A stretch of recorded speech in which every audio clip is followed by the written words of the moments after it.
सरकारी दो आलम सल्लल्लाहु अलैहि वसल्लम ने फरमाया कि जब अल्लाह किसी बंदे से प्यार करता है ना, अल्लाह उसको आजमाता है, परेशानी में डालता है। एग्जैक्टली।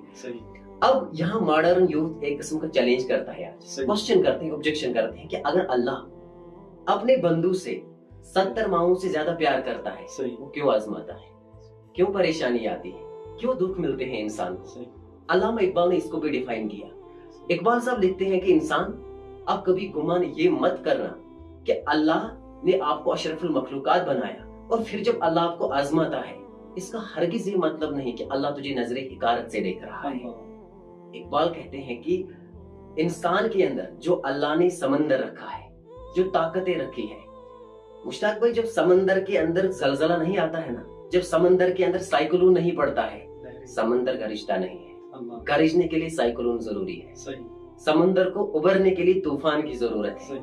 अल्लामा कहते हैं कि खुदा तुझे किसी तूफान से आशना कर दे, खुदा तुझे किसी तूफान से आशना कर दे, तेरी बहर की मौजू में इसतराब नहीं। सुभान, ये तो अल्लामा इकबाल की आइडियोलॉजी है। अब दूसरी बात, जब इंसान की जिंदगी में सेटबैक आता है, कोई परेशानी आती है, कोई मायूसी छाती है, इसका ये भी मतलब नहीं कि अल्लाह हमें नजरे हिकारत से देख रहा है। हमें तो स्टडी करना है कि अल्लाह का जो महबूब था जनाब रसूल अकरम सल्लल्लाहु अलैहि वसल्लम, जिसको अल्लाह ने सबब वजूदे तख्लीके कायनात बनाया, जिसकी खातिर सारी कायनात मार्ज़े वजूद में आई, उसको कितने गम उठाने पड़े। सूफी लोग कहते हैं कि अगर गम बुरा होता तो ये गम ही है दिल पैगंबर इस्लाम के। अब यहाँ लोग ये भी कहते हैं कि जब इंसान की जिंदगी में गम आता है तो जिंदगी बर्बाद हो जाती है।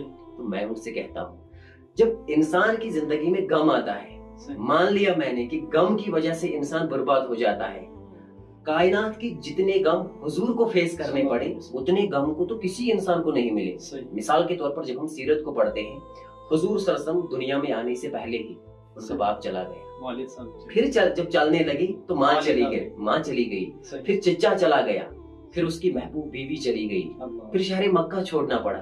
कितनी प्रॉब्लम, और सबसे बड़ा गम गमे उम्मत, जिसको इमाम इश्क मोहब्बत लिखते हैं कि जिसको बारे दो आलम की परवाह नहीं, जिसको बारे दो आलम की परवाह नहीं, ऐसे बाजों की हिम्मत पे लाखों सर। इतने गम हुजूर को फेस करने पड़े।